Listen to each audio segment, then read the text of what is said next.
సరే నేను గుంటూరులో 11th 12th చదివినా, విజ్ఞానంలో చదివినా, రత్తయ్య గారి దానిలో చదివినా అన్ని నేను దాస్తలేను కదా రేవంత్ రెడ్డి గారు. కానీ గుంటూరులో చదువుకుంటే అధ్యక్ష గవర్నమెంట్ ఉద్యోగానికి నేను గవర్నమెంట్ ఉద్యోగానికి అప్లై చేయలేను. ప్రైవేట్ రంగంలో ఉద్యోగాలు సంపాదించుకున్నా. ప్రైవేట్ రంగంలో ఆ పాబంద్యం లేదు.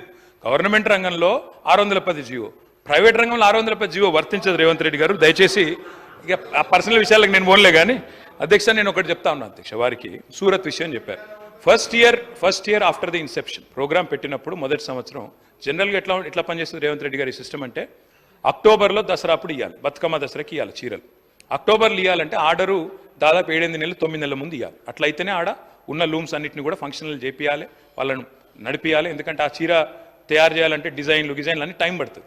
మొదటి సంవత్సరం ఆర్డర్ ఇచ్చినప్పుడు మీరు చెప్పింది పాక్షికంగా వాస్తవం. ఏమైంది, ఆర్డర్ నిర్ణయం లేట్గా తీసుకున్నప్పుడు ఏమైంది, మరి ఈసారి మనం మొత్తం వీడికెళ్ళి సిరిసిల్లకి వెళ్ళి చేయలేము, కొంత మేరకు అవసరమైతే బయట నుంచి, ఎందుకంటే 1,000,000 చీరలు తేవాలి. 1,000,000 చీరలు అక్కడ ఉన్న మగ్గాల మీద మొత్తంగా మొదటి సంవత్సరం నిర్ణయం తీసుకోవడంలో జాప్యం జరిగింది. కాబట్టి కేవలం మొదటి సంవత్సరం మాత్రమే కొంత ఆర్డరు బయట నుంచి తెప్పించిన మాట మొదటి సంవత్సరం మాత్రమే. సూరతే కావచ్చు, అది టెండర్ పిలిచినప్పుడు టెండర్లో ఏది వస్తే అది.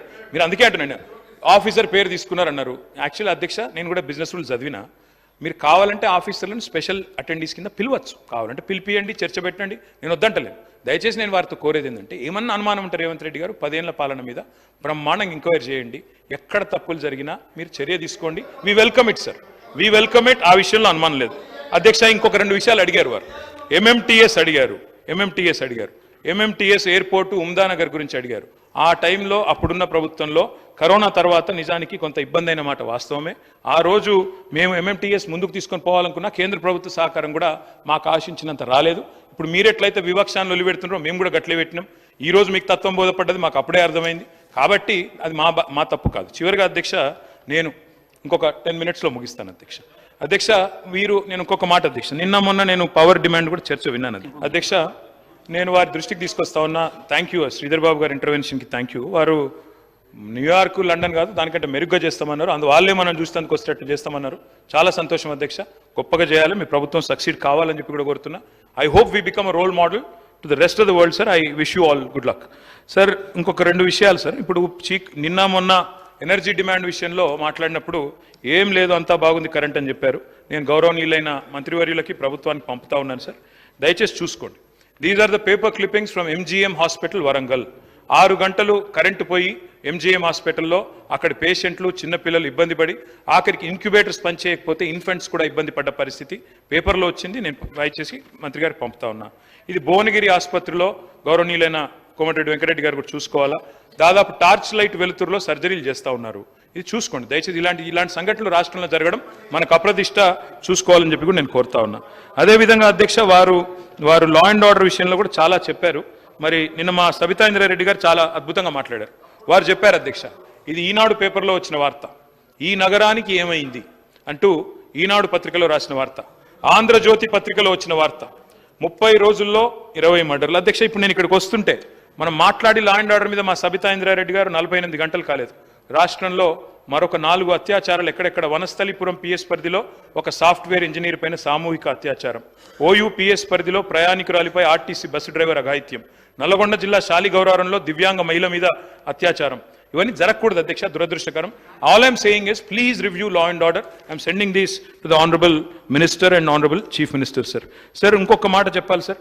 మీరు ఆనాడు ప్రతిపక్షంలో ఉన్నప్పుడు గౌరవనీయులు డిప్యూటీ సీఎం గారు ఎల్ఆర్ఎస్ విషయంలో చాలా స్పష్టంగా మమ్మల్ని డిమాండ్ చేశారు. ఉత్తమ్ కుమార్ రెడ్డి గారు ఆనాడు పీసీసీ ప్రెసిడెంట్, ఆయన అన్నారు అధ్యక్ష, నో ఎల్ఆర్ఎస్ నో టీఆర్ఎస్ అన్నారు. ఎల్ఆర్ఎస్ కాంగ్రెస్ అధికారంలోకి రాగానే ఉచితంగా చేస్తామని చెప్పి డిప్యూటీ సీఎం గారు చెప్పారు. గౌరవ ముఖ్యమంత్రి గారు స్పందించాలి దీని మీద. రాష్ట్రంలోని 25 లక్షల మంది ఎల్ఆర్ఎస్ అప్లికెంట్స్ ఎవరైతే ఉన్నారో వారందరి తరపున ప్రధాన ప్రతిపక్షంగా మీరు ఇచ్చిన మాట నేను గుర్తు చేస్తా ఉన్నా. దయచేసి ఎల్ఆర్ఎస్ను ఫ్రీగా చేయాలని చెప్పి కోరుతా ఉన్నా. నేను ముఖ్యమంత్రి గారు ఇండస్ట్రీస్ మినిస్టర్ గారు రేపు దావోస్ టూర్కి పోతున్నారని చెప్పి విన్నాను. వారికి I wish them the very best. కానీ don't be misled by some people. Sir I will tell you దావోస్లో ఏం జరిగిందో ఒకసారి చెప్తాను నేను, మీరు వినండి. దయచేసి విని please correct yourself. I request the industries minister to kindly make sure this does not repeat. Davos में आप गए, कल हमारे अकबर साहब भी बहुत तारीफ कर रहे थे कि 40,000 करोड़ का रकम आप लाए, बहुत बड़ी बात है, बहुत अच्छी तरह से इसको आप प्रेजेंट नहीं करे, इसमें भी बोलना था आपको, कई को नहीं बोले, बल्कि बहुत गुस्सा भी करे आप पे. मैं आपसे कहना चाहता हूं साहब, मैं श्रीधर बाबू साहब से कहना चाहता हूं, your officers have misled you. I'm sorry to say this, but unfortunately the 40,000 crores that you have announced, your officers have misled you, sir. 8,000 crores of investment has come from a company called Godi India. A gentleman named Mahesh Godi అనే వ్యక్తి, west గోదావరికి సంబంధించిన ఒక వ్యక్తి, ఆయన పెట్టిన గోడి India అనే company 8,000 కోట్ల పెట్టుబడి పెడుతుందని చెప్పి మీ పెట్టుబడిలో 40,000 కోట్లలో ఇది కూడా ప్రకటించారు. గోడి ఇండియా కథ ఏంటంటే అధ్యక్ష మీరు తెలుసుకోండి, మంత్రి గారు వివరణ ఇచ్చేటప్పుడు ఇవ్వచ్చు. గోడి ఇండియా అనే కంపెనీ ఈరోజు వారి మొత్తం పేడప్ క్యాపిటలే 1,70,00,000. ఆ తర్వాత 31% షేర్లు ఒక 50 కోట్లకు విక్రయించారు. మరి మొత్తం ఈరోజు చూస్తే వాళ్ళ యాన్యువల్ రిపోర్ట్ చూస్తే అధ్యక్ష 27 లక్షల లాస్లో ఉంది ఆ కంపెనీ. 27 లక్షల లాస్లో ఉన్న కంపెనీ, 1.7 crore పేడప్ క్యాపిటల్ ఉన్న కంపెనీ 8,000 కోట్ల పెట్టుబడి పెడుతుందని చెప్పి మీరు ఒప్పందం కుదుర్చుకొని అది 40,000 కోట్లు అని చెప్పి ఉదరగొడితే ఇది ఏ రకంగా కరెక్టు? దయచేసి ఆలోచించండి. I'm not blaming the government. మీరు అప్పుడే కొత్తగా వచ్చారు, డిసెంబర్లో మీ గవర్నమెంట్ వచ్చింది, జనవరిలో దావోస్ పోయారు. You are misled by your officers. Kindly make sure this does not happen again. Another thing I would like to point out Sridhar Babu garu, ఏం జరిగిందంటే 22 April, I'll send this to you sir, I'll send this to you. 22 April 2022, April 22, JSW Neo Energy ఆ company 1,500, ఇది government of తెలంగాణలో ఆనాడు కేసీఆర్ గారు ముఖ్యమంత్రిగా ఉన్నారు, April 2022. I'll share it with my friend Akbaruddin Owaisi Saab also. This is the report, this is the tweet. Absolutely, you shared your doubts. I'm glad I was able to, sir. JSW energy, ఇది వాళ్ళ tweet sir, ఇది మనది కాదు, పత్రికలు కాదు, ఇంకెవరో కాదు. Jindal steel వాళ్ళు చేసిన ట్వీట్ ఇది. సజ్జన్ జిందాల్ గారి కంపెనీ ఇది. 1,500 మెగావాట్ల కెపాసిటీతో 9,500 కోట్ల పెట్టుబడి తెలంగాణలో పెడుతున్నామని ఏప్రిల్ 22లో అనౌన్స్ చేసిన పెట్టుబడి ఇది.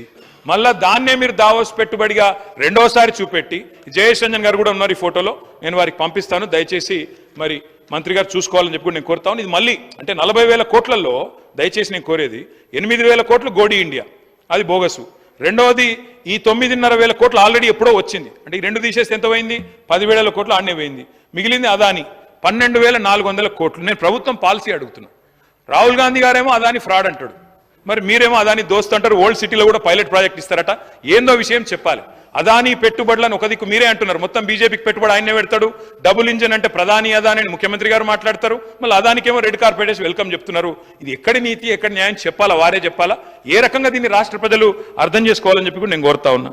అధ్యక్ష, నేను ఇంకొక మాట కూడా కోరుతా ఉన్నా అధ్యక్ష, రాష్ట్రంలో మీరు ఏదైతే ఫ్రీ బస్ పథకం పెట్టారో we welcome it, of course we welcome it. చాలా మంచి పని, బ్రహ్మాండంగా చేయండి, ఇంకా పెంచండి బస్సుల సంఖ్య. తప్పకుండా మహిళలు తిరగాల చక్కగా.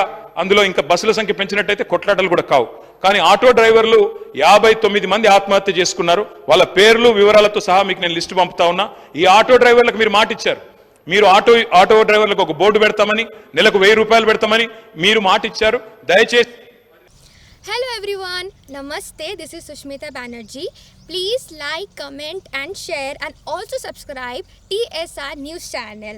Thank you so much. Bye-bye.